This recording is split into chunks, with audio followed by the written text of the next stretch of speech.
Assalomu alaykum hurmatli treyderlar. Sizlar bilan yana Phoenix Traders klub jamoasi va men Bahrom Davlatov. Hurmatli treyderlar, bugun 12-mart payshanba kuni Xudo xolisa sizlar bilan kriptovalyutalarni tahlilini amalga oshiramiz. Demak, nima uchun ba'zi savollar tug'ilishi mumkin? Nima uchun aynan kriptovalyutalarga juda ham ko'p urg'u beryapsan? Avvalgiga o'xshab valyuta parilar, ya'ni Forexda aktiv ishlamayapsan degan savollar ko'p. Bugungi kunda o'zimga ham juda ko'p SMSlar yozishyapti, boshqa qilishyapti, murojaat qilishyapti. Buni yagona sababi Forex bozorida shaxsan mani ishlash tizimim uchun vaziyat judayam qiyinlashib ketgan. Aynan mani ishlash tizimim bo'yicha, ya'ni bilasizlar, men zonalar bilan ishlayman va zonalar bilan ishlash jarayonida bugungi kundagi o'sha oltinni keskin ko'tarilib ketishi yoki mana iqtisodiy yoki mana geosiyosiy vaziyatlar fonida Forex bozorida judayam volatillik kuchayib ketgan. Kriptovalyutalar, Amerika fond birjasi, fyucherslar bilan ishlash ancha yaxshi va anchagina sokinroq bozor bo'lib qoldi. Ya'ni sokin degani qanaqa? Mutlaqo narx harakat qilmayapti, volatillik yo'q degani emas. Ya'ni birdaniga ko'tarilib ketish yoki tushib ketish degan narsalar unchalik Forex bozoriga qaraganda kuchli emas. Demak, hurmatli treyderlar, bugungi savdo tahlillarimizni boshlaymiz. Demak, kriptovalyutalar bo'lgandan keyin albatta biz Bitcoinga e'tibor qaratib olishimiz kerak birinchi navbatda. Chunki kriptovalyutalarda eng asosiy lokomotiv vazifasini bizda Bitcoin bajarganligi sababli Bitcoinda ayni vaziyat qanaqaligini ko'rib olamiz. Demak, e'tibor bersak, demak turli xil maksimumlar mavjud va maksimumlar hali yangilangani yo'q va biz e'tibor bersangiz kunlik time frame'dagi demak ushbu zerkalniy zonamiz va juda ham kuchli mana ikkita bardan tashkil topgan LP mavjud va 2 kun oldingi bar ham kopeyka mana shu 71.838 zonada kopeyka urilganini ko'rishimiz mumkin. Ya'ni kunlik time frame'dagi zonamiz juda ham kuchli. To'g'ri, e'tibor beradigan bo'lsak, uzoq muddatli pajat yuzaga kelmoqda, ya'ni zonaga nisbatan siqilish mavjud, lekin asosiy tendensiya pasayuvchi bo'lganligi sababli kripto birjamizda ham, ya'ni kriptovalyutalarimizdagi pasayish tendensiyasiga bog'liq bo'lgan signallar birmuncha kuchliroq va ishlab berish ehtimoli yuqori hisoblanadi. Chunki Bitcoin dagi vaziyat qolgan kriptovalyutalarni ham o'sha o'z yo'nalishi bo'ylab tortib ketishiga sababchi bo'ladi. Lekin bitta narsani unutmasligimiz kerak, albatta har bitta valyuta, ya'ni kriptovalyuta bo'ladimi, to'g'ri valyuta bo'ladimi, har qanaqa aksiya, indeks hammasini o'zini xarakteri bor, o'zini atmosferasi bor, demak o'zini hayoti bor. Ya'ni majoziy ma'noda aytganda, demak baribir ham tahlil qilib grafikdagi bor vaziyatga qarab savdolarni amalga oshirishimiz kerak bo'ladi. Lekin baribir nima desam bo'ladi? Neytral qarash kerak. Ya'ni fundamental tahlillar va texnik tahlillarni qaysi biri ustun degan savolni berib o'zingizni charchatgandan ko'ra ikkalasini ham bir xil tarozi pallasida ushlab turganingiz maqsadga muvofiq hisoblanadi. Demak, ayni paytda Bitcoinda bizda Bitcoin USDT valyuta parasida tendensiya pasayuvchi va shartoviy zonadamiz. Shartoviy zona degani nimani nazarda tutaman? Shartoviy zona ya'ni sell zonadamiz degani. Ya'ni har doim biz zona chizganimizda zonamiz mana shu grafikni ikki qismga ajratadi. Ya'ni zona chizganimizdan keyin zonadan yuqori qismi bu longoviy zona, ya'ni long, ya'ni sotib olish zonasi, narxning yuqoriga ketish ehtimoli kattaroq bo'ladi. Shartoviy zona esa bu zonaning pastki qismi va bunda narxning pastga ketish ehtimoli juda ham yuqori bo'ladi.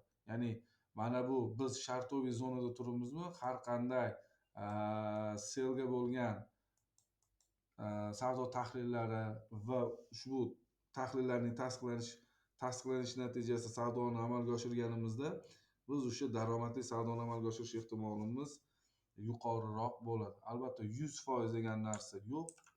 Bozorda hamma narsa nisbiy.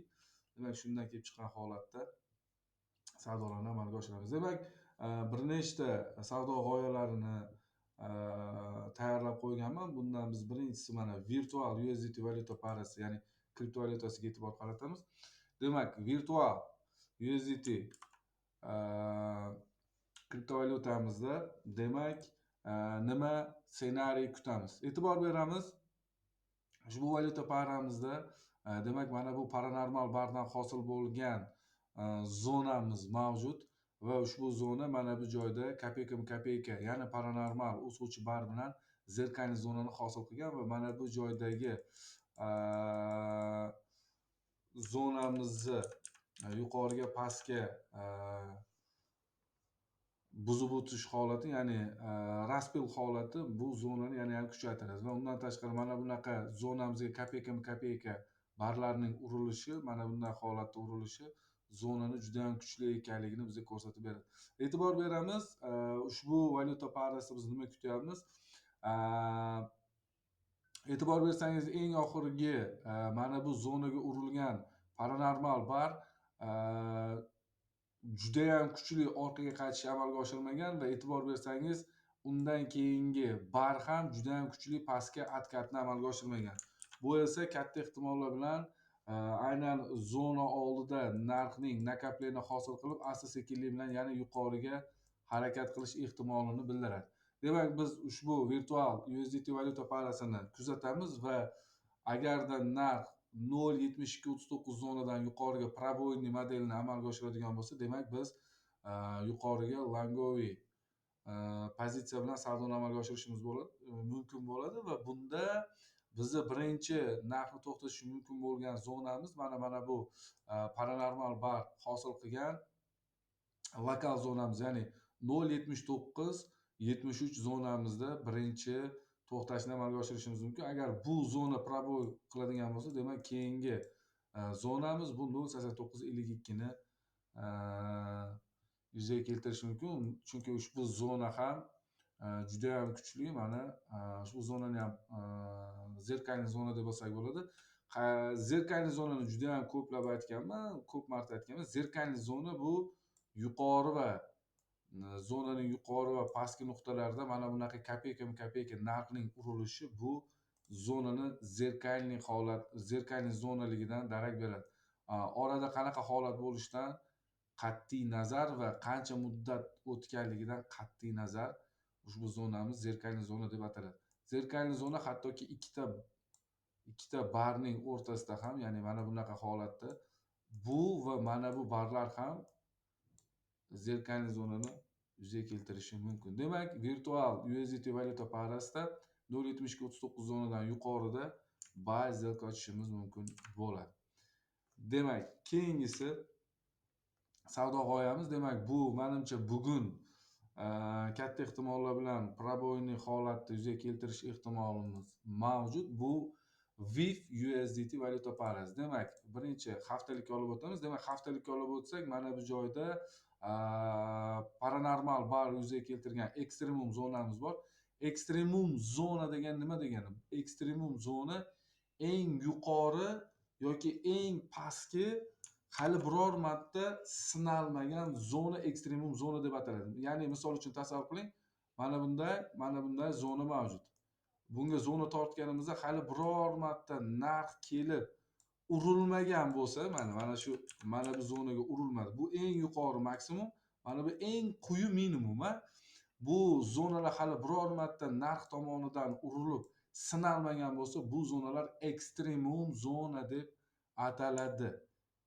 Bu zonalar katta ehtimollar bilan narxning navbatdagi harakatni amalga oshirishi mumkin bo'lgan zonalar bo'lishi mumkin. Demak, haftalik time frame'ni ko'rib oldik. Demak, pastda ekstremum zona bor, narx umumiy tendensiyasi pasayuvchi. Demak, katta ehtimollar bilan mana bu joydagi nakopleniya holati va mana bu joydagi zador holatidan bilishimiz mumkinki, ya'ni mana bu joyda narx taqa-taq to'xtagan, umuman mana shu minimumdan pastga buzib o'tmagan. Mana bu lokal time frame'da e'tibor berishingiz mumkin. To'g'ri, mana bu joyda bitta kichkina LP yuzaga keltirgan 1 soatlik time frame, mana 5 minutlik time frame'dan buni ko'rishingiz mumkin.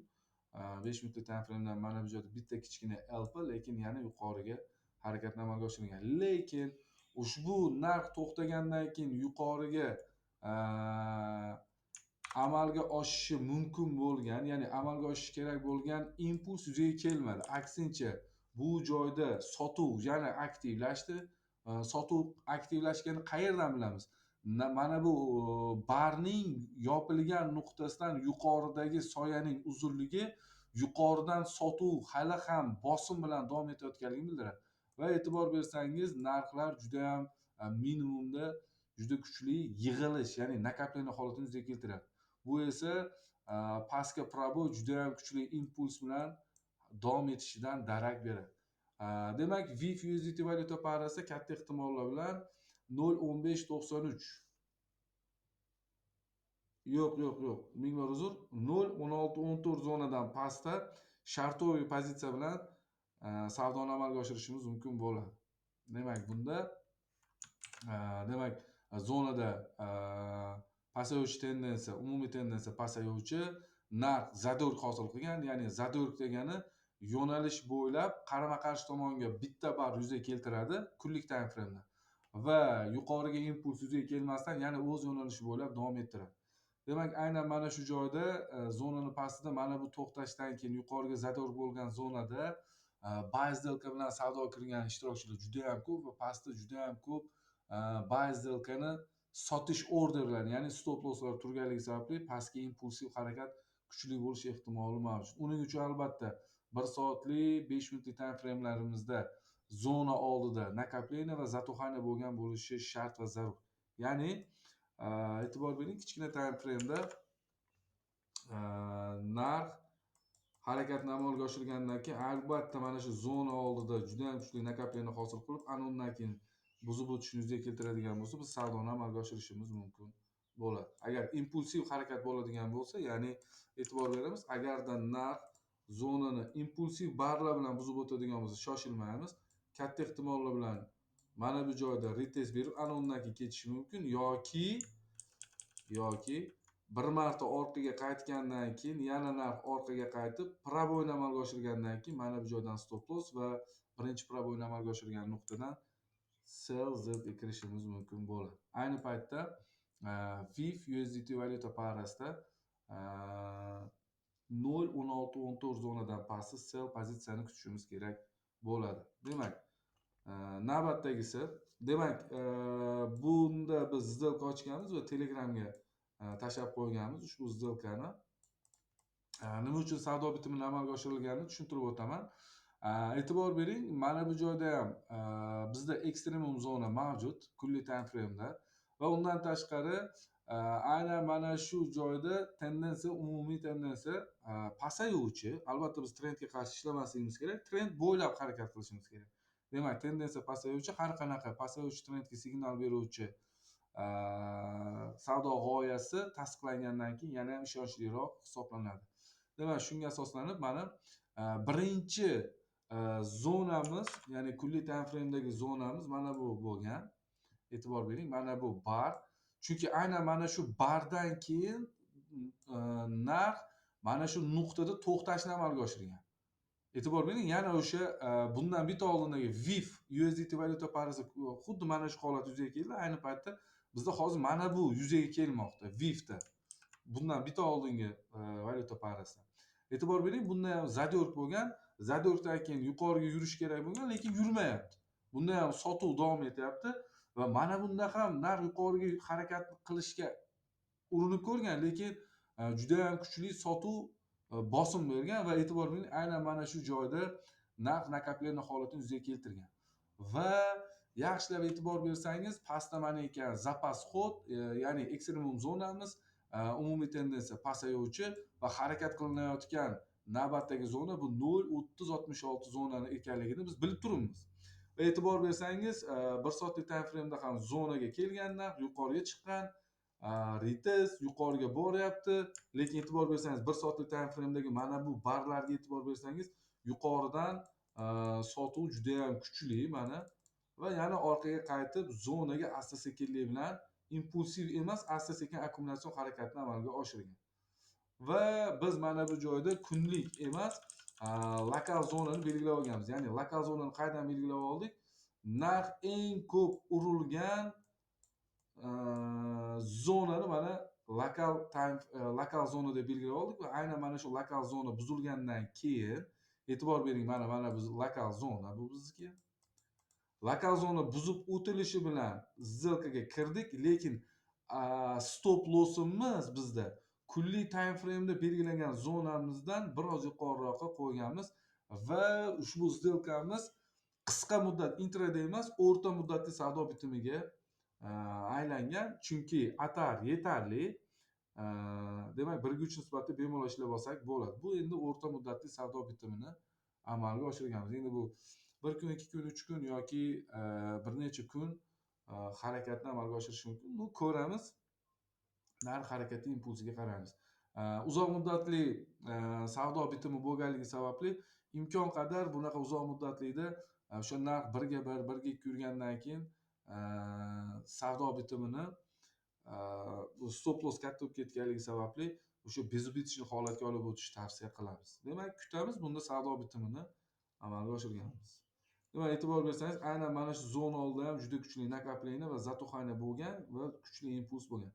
Endi katta ehtimollar bilan narx mana shu zonani pastga buzib o'tsa, take profitga qarab yurish ehtimoli juda ham yuqori. Demak, bu WLD USDT valyuta parasi, ya'ni kriptovalyutasi va unda amalga oshirgan savdo bitimimiz hisoblanadi. Demak,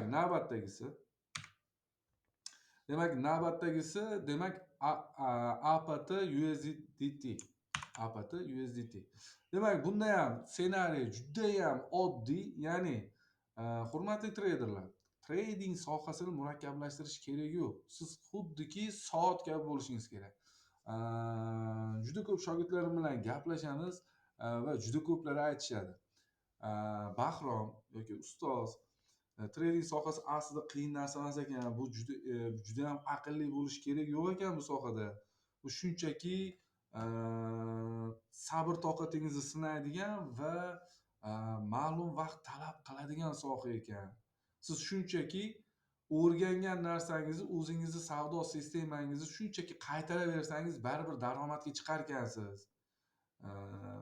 Juda ham kuchli bir aqlga ega bo'lish kerak yo'q ekan deyishadi-da. Bu to'g'ri, bu narsaga endi men buni bilaman.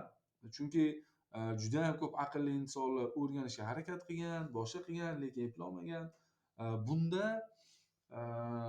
qaysidir ma'noda hayotida risk qilishdan qo'rqmaydigan, sabr toqatli, juda ham irodasi kuchli insonlar, o'ziga ishongan insonlar bu sohada albatta daromadga chiqishadi. Riskni jilovlab, o'zlarini jilovlab savdoni davom ettirsa albatta daromadga chiqishadi. Boshqa iloji yo'q, chunki bu savdo jarayonida matematika rol o'ynaydi. Bilaman, sizni juda ham ko'pchiligingiz aytishingiz mumkin. Bahrom, senga oson yoki sen o'zing ham misol uchun bunga amal qilasanmi? Ha, hozirgi kunda amal qilaman, lekin avvallari xuddi sizga o'xshab menda ham juda ham kuchli ishonch bo'lmaydi. Misol uchun bu eplay olarmikinman, boshqa bo'larmikin, o'xsharmikin, o'zi bundan pul topsa bo'larmikin degan narsa bo'lgan.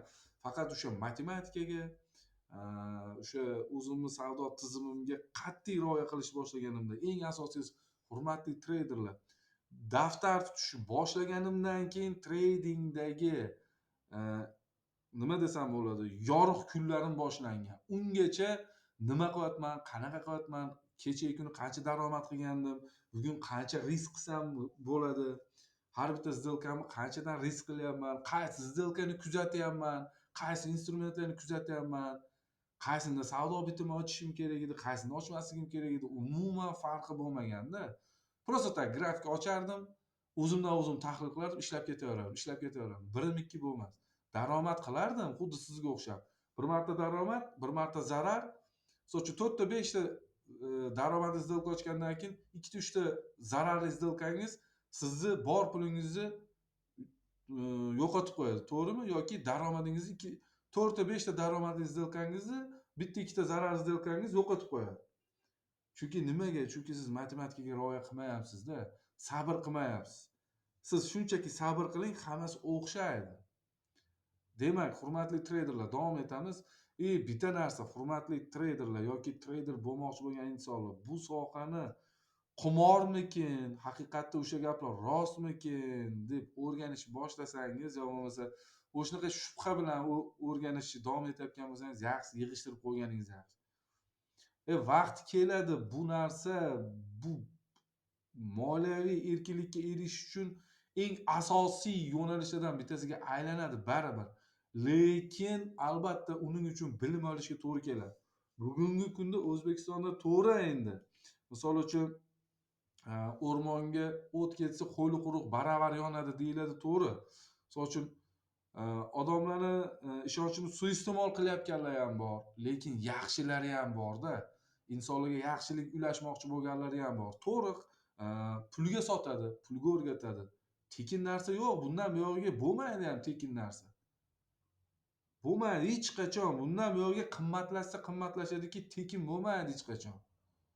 Hozir boshlashingiz kerak, hozir davom etaverishingiz kerak, hozir to'xtatib qo'ymasligingiz kerak. Ertaga juda ham qiyin bo'ladi. Xudo xolasa mana O'zbekiston fond birjasi ham rivojlanib bormoqda. Aksiyalar, dividendlarni berishni boshladi. Juda ham kuchli o'sish yuzaga kelyapti O'zbekistonda ham shu moliyaviy bozorlarda. Hali ko'rasiz, shu tradingni yomonlagan insonlar o'zi trading haqida so'rashni boshlaydi. Hali chunki bu moliyaviy bozorda, bu iqtisod bu. Shunchaki iqtisod. Buni misol uchun yomon narsaga aylantirib yuborgan insonlar ham bor, to'g'ri, lekin bu narsa moliyaviy bozor. Buni qanaqadir bugungi kundagi jamiyatimizdagi salbiy fikrlar bilan bu narsani, bu bozorni ayblab bo'lmaydi. To'g'risi. Demak, navbatdagi kriptovalyutamizni tahlili, demak, APT, mana APT USDT. Bunda ham zonamiz mavjud. Mana LP aynan mana shu zona atrofida juda ham ko'p savdolar. Mana kopeyka LP bo'lgan, kopeyka, yana LP. E'tibor bering, LPdan keyin narx yuqoriga yurish kerak edi, lekin yurmayapti.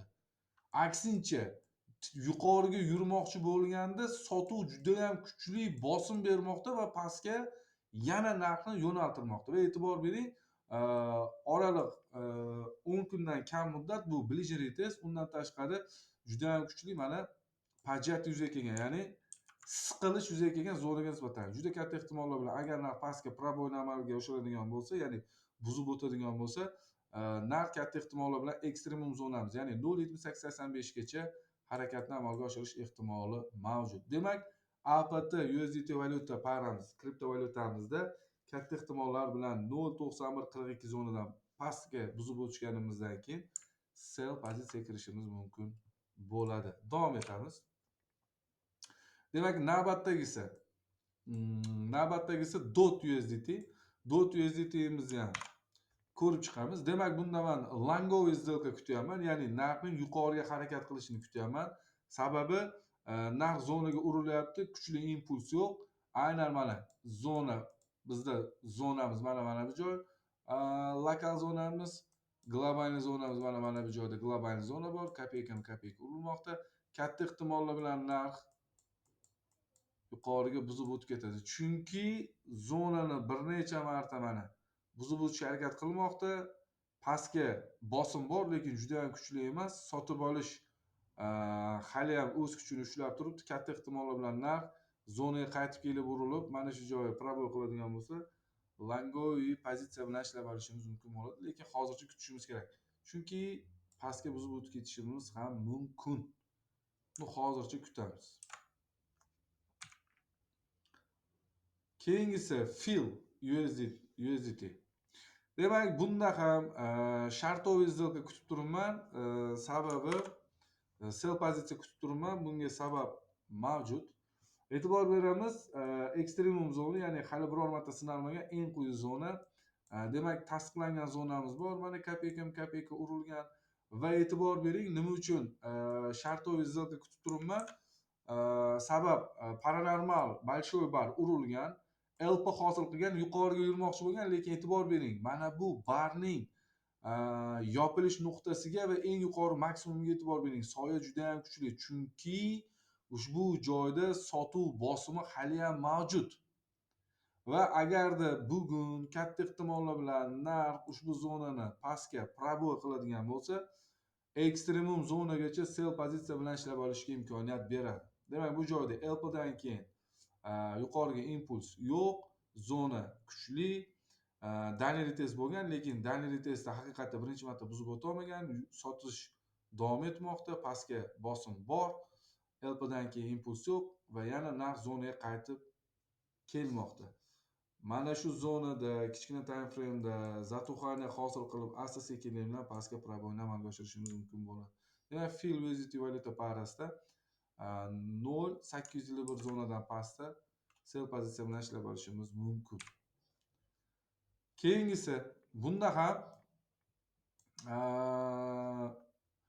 juda katta ehtimollar bilan mana Grass USDT. Demak, e'tibor bering, ushbu vaziyatda Daniel test yuzaga kelgan.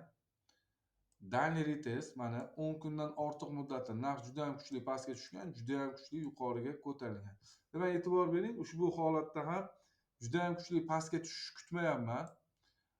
Katta ehtimollar bilan narx biroz pastga atkat qilgandan keyin yana yuqoriga harakat qiladi va yuqoriga proboy model bilan buzib o'tadi. Chunki mana bu joydagi paranormal barning ortga qaytish holati juda ham kuchli pastga qaytmagan. To'g'ri, Daniel test holatda birinchisida buzib o'tmagan, kopeyka urilgan va e'tibor bering, zona oldida juda ham kuchli nakapleniya mavjud. Orqaga qaytib keta olmagan. Mana shu nakapleniya yakunlangandan keyin narx yuqoriga harakatni amalga oshirib, yuqoriga buzib o'tish ehtimoli mavjud. Undan tashqari, narx mana bu joydagi zerkalniy zonada turibdi hozir. Narx zerkalniy zonada va bugun buzib o'tgan taqdirda ham mana bu joyda kulli atar ishlatib bo'lingan. Kulli atar ishlatib bo'lingani evaziga pastga buzib o'tgandan keyin juda ham kuchli pastga yurish amalga oshmasligi ehtimoli mavjud. Agar bugun zonadan yuqorida yopilib, mana shu joyda zatuhona bilan asta-sekinlik bilan keladigan bo'lsa, keyin sellga ishlab olish mumkin. Lekin hozircha bugun proboy modelni proboy qilgan taqdirda ham savdoga kirish tavsiya bermayman. Chunki bar zonadan juda ham zoda ochilgan va energiya ishlatib bo'lingan bo'ladi. Grass USDT valyuta parasida mana shunday vaziyat. Zona juda ham kuchli, zerkalniy mana bu. Juda ham kuchli. Demak, H bar USDT. Bunga tayyorgarlik ko'rishingiz kerak. Albatta alert qo'yib, tayyor tursangiz bo'ladi. Chunki e'tibor bering, o'ta zo'r holat proboy modelga juda ham kuchli impuls ushlab olishimiz mumkin. Prosta ozgina vaqt bor, chunki mana bu joydagi impuls biroz zatuhayna holatiga kelishi kerak, ya'ni nakapleniya holatiga. Zonamiz mavjud mana. Demak, mana kopeyka e'tibor bering, поджатие bor. Asta-sekinlik bilan mana siqilish. Mana bu joy yosagan bo'ladi. Mana asta-sekinlik bilan siqilib kelmoqda. Va e'tibor bering, bar zonadan juda ham yaqin holatda yopilgan va ochilish. Kunlik atar mavjud, texnik atar ham juda ham chotki mavjud. Demak, proboy model bilan sell pozitsiyaga kirishimiz mumkin bo'ladi. Faqat kichkina time frame'larda kirish nuqtamiz tasdiqlanishi kerak bo'ladi. Bizga juda ham chiroyli stop loss va kirish nuqtasini shakllantirib berish kerak. Demak, H bar USDT da 0.9314 zonadan pastda proboy model bilan shartoviy pozitsiya bilan savdoni amalga oshirsak bo'ladi. Juda ham chiroyli holat. H bar. Demak, Hype USDT da, demak, bunda e'tibor bersangiz, ekstremum zona mavjud. Daniel test, bu joyda e'tibor bersangiz, zarur holat yuzaga kelmoqda. Katta ehtimollar bilan agarda narx bugun pastga ketib yopilsa, undan keyin bitta yuqoriga sakrash, kuchli impulsiv harakat bo'ladigan bo'lsa, dollar test hisobga olgan holatda biz ложный пробой modeli bilan sell pozitsiya ishlay olsak bo'ladi. Buni endi просто kutishimiz kerak. Hozircha tayyor emas. IP USDT. IP USDT ham judayam kuchli vaziyatda turibdi. Judayam kuchli nakapleniya holati. Zonaga e'tibor bersangiz, kopeyka urilgan judayam kuchli holat. Aynan mana shu joyda. Haftalikka olib o'tadigan bo'lsak, damp holati, e'tibor bering. Atar judayam yetarli darajada atar barda haftalikda. Demak, kunlik. Agar pastga probой model qilinadigan bo'lsa, past hech qanaqa zona bo'lmaganligi sababli juda ham kuchli, uzoq muddatli oqim bo'lishi mumkin pastga qarab. Demak, hali bu tayyor emas, lekin 0.768 zonani pastga probой qilish holati yuzaga keladigan bo'lsa, sell pozitsiya bilan ishlab olishimiz mumkin IP USDT da. Faqat probой model kutamiz. E'tibor bering. Zona oldi juda ham kuchli nakapleniya shakllangan. Xo'p, keyingisi bunda ham render USDT. Render USDT da ham e'tibor bersangiz, zonalar yaxshigina tasdiqlangan kuchli zona. Bu yuqoridagi zonamiz. Demak, zona juda ham kuchli. E'tibor bering, LP orqaga qaytyapti. Undan keyingisi yana davom etib zonaga juda ham yaqin holatda yopilgan bar va yuqoriga harakat mavjud. Hali sotib olish aktualniy. Katta ehtimollar bilan narx yuqoriga buzib o'tib 1.547 zonani probой qiladigan bo'lsa, juda ham kuchli harakatni yuzaga keltirish mumkin Langovi yo'nalish bo'yicha. Demak, render USDT da 1.547 zonadan yuqorida probой qilinishi buy сделкani amalga oshirishga sababchi bo'ladi. Demak, davom etamiz. Trump USDT, demak, bunda savdo bitimimiz bor. Savdo bitimimiz hozir mana zarar holatda turibdi. Demak, buni ham tushuntirib beraman. Demak, Trump USDT da juda ham kuchli pasayish tendensiyasi yuzaga kelgan. Haftalikka olib o'tadigan bo'lsak, mana e'tibor bering. Haftalikda ekstremum zonamiz, pasayuvchi tendensiya, damp.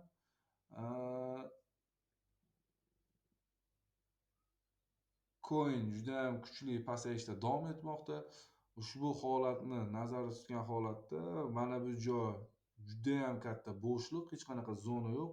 Agar zona pastga probой qilib tasdiq oladigan bo'lsa, yaxshigina pasayishni ko'rishimiz mumkin bo'ladi. Kunlik time frame'da bu aynan to'xtagan nuqta bir necha kun oldingi bar, aynan mana pasayuvchi barning to'xtashi LP. Undan keyin e'tibor bering, yuqoridan bosim juda ham kuchli bo'lgan. Yuqoriga chiqishga harakat qilgan, lekin sotish davom etyapti. Chiqqandan keyin hammasi sotib olingan. Yana yuqoridan sotish bosimi kuchli. E'tibor bering, asta-sekinlik bilan podjatiya bilan narx pastga qarab kelmoqda. Demak, hali ham sotuv davom etmoqda. Balki bu Trump USDTga ishonch kamaya boradi. Sabab o'zingiz ko'rib turibsiz, Trump atrofidagi bo'layotgan voqealar, boshqa shu ham ushbu coinga albatta ta'sir qilmay qolmaydi. Keyingisi, bunda ham сделкamiz bor. Bu TRX USDT. Bunda 2 bardan tashkil topgan LP ga asosan savdoni amalga oshirganmiz. Bu haqda oldin ham sizlarga aytib berganman, 2 bardan tashkil topgan LP nima ekanligini. Agar kimda kim tushunmaydigan bo'lsa, agar tushunmagan boshqa bo'ladigan bo'lsa, oldingi videolarimizni ko'rishi mumkin. Ko'rsangiz albatta tushunchaga ega bo'lasiz. Demak, bunda e'tibor bering, zonalarimiz. Demak, aynan eng kuchli zonalarimiz mana biz uchun aktual bo'lgan va mana. Chunki aynan mana shu zonada yaxshigina bu eng yuqori ekstremum zonamiz. Va bu joyda 2 bardan tashkil topgan LP yuzaga kelgan. E'tibor bering, zonaga nisbatan impulsiv harakat va narx zonadan yuqorida yopilgan. Bu esa katta ehtimollar bilan yuqoriga sotib oluvchilarni zasajinli holatda ushlab, pastga stop losslarni o'rnatishgandan so'ng juda ham kuchli pastga impulsni yuzaga keltiradi. E'tibor bering, biz aynan o'sha impulsdan mana albatta ложный пробойlarda birinchi buzib o'tganda emas, narx pastga kirib ikkinchi marta buzib o'tganda, chunki yuqoriga mana sell pozitsiyaga savdoni amalga oshirgandan keyin albatta stop losslar yuzaga keladi. Aynan mana shu stop losslarni to'liq yig'ib olingandan keyin savdoga kirishni amalga oshirgan maqsadga uloqdik. Biz mana shu 2 bardan tashkil topgan LP orqali savdoni amalga oshirganmiz va 1/3 nisbatda take profitni qo'yganmiz mana. Demak, kutamiz vaziyat qanaqa bo'lishini. Demak, davom etamiz. Keyingisi demak, sizlarga belgilab ajratib qo'ygan savdo g'oyalarimiz mana shundan iborat. Bu Bitcoinning ayni paytdagi holati. Video boshida ham buni tushuntirib o'tdim. Hurmatli treyderlar, savdo jarayonlarida matematik asoslangan savdo g'oyalarini ishlashga harakat qiling. O'zingizni savdo sistemangiz, risklaringizni boshqarishga majbursiz. Chunki busiz savdolarda uzoqqa bora olmaysiz. Bir martalik, 2 martalik yoki tasodifiy narxning siz tomonga, ya'ni siz tahlil qilgan tomonga yurishiga qanaqadir bog'lanib qolmang. Albatta sistema bilan savdolarni amalga oshirishga harakat qiling. Barchangizga omad, sog'lik, salomatlik. Bugungi shu va bizni qo'llab-quvvatlashda like, kommentariy bosishda davom eting. Sizlarga savdo g'oyalarini berishda davom etamiz. Barchangizga omad, sog'lik, salomatlik tilaymiz. Sizlar bilan Phoenix Traders Club jamoasi va men Bahrom Davlatov.